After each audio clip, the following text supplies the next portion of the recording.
বেশি কিছু বলার নেই। আজকে এখানে আমার সম্মানিত আঙ্কেল এবং সাইফু আঙ্কেল আসছেন, মহিউদ্দিন আঙ্কেল আসছেন, ইউনুস আসছেন, আমার বন্ধুরা, আমার ভাই সবাই আসছেন। আজকে সবার দৃষ্টিতে কয়েকটি কথা বলতে চাই। এই মঞ্চে এমন এমন সিনিয়র ব্যক্তিরা আছেন, তাদের সামনে যে একটি কথা বলার জন্য আজকে আপনাদের সামনে দাঁড়িয়েছি। আমি আশা করছি আপনারা করবেন না, নিজ এলাকার নেতা না হয়ে নিজ এলাকার সন্তান হওয়ার চেষ্টা করুন। দেখবেন এলাকার ব্যক্তিরাই আপনাকে ভালোবাসে এলাকার নেতা বানিয়ে দিবে। নিজ এলাকার কখনো নেতা হওয়ার চেষ্টা করবেন না, নিজ এলাকার ভাই হওয়ার চেষ্টা করবেন সবাই।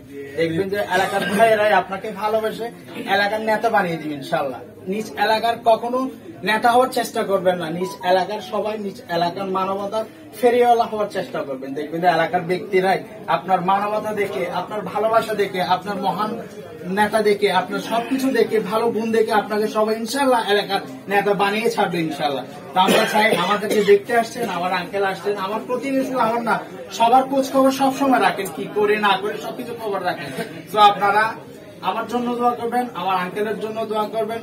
আমার আঙ্কেল আমাদের এখানে আসছে, আমাদের বাড়িতে আসছে, আমার বাসায় আসছে, আমার খুবই আনন্দিত লাগছে। এভাবে যেভাবে আসছেন আমাকে দেখার জন্য, আমাদেরকে দেখার জন্য, আমি চাই সবসময় আমাদেরকে পাশে রাখার জন্য, আমাদেরকে দেখতে সবসময় আসবেন, খোঁজ খবর রাখবেন। শুধু আমাদের না, গরিব এতিম যারা যারা আছে সবার খোঁজ খবর যেভাবে রাখতেছে ভবিষ্যতে ইনশাআল্লাহ সেভাবে রাখবেন। আমি চাই সবসময় আমাদেরকে নিয়ে যে কোনো কাজ করুন। আমি এই বলে আমার বক্তব্য এখানে শেষ করছি। অসংখ্য ধন্যবাদ আপনার সবাইকে। আসসালামু আলাইকুম। ধন্যবাদ সুমনকে সুন্দর বক্তব্য রাখার জন্য। এই আসলে আমাদের মাঝে